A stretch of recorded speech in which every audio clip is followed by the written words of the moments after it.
נגע והחום בנשמה, שאיתו אני רף הכי גבוה, החיוך, הגומות, המבט, הליטוף ששובים את ליבי כל רגע.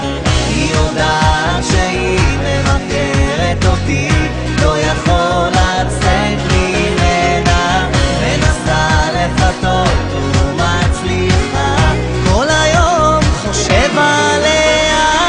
תגידו לה שיש בחור שמבקש להיות האיש הכי קרוב אליה, תגידו לה שאם היא לא תסכים, אני הולך כאן לנצח.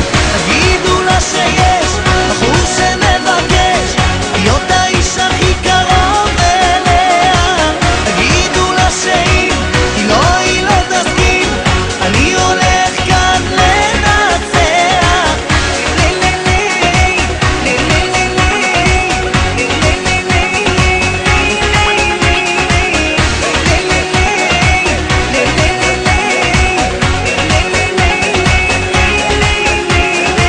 החיבור שנוצר ביני לבינה והרגשות של שנינו לא יכול לחכות עוד דקה לפחות, אני חייב לרוץ אליה.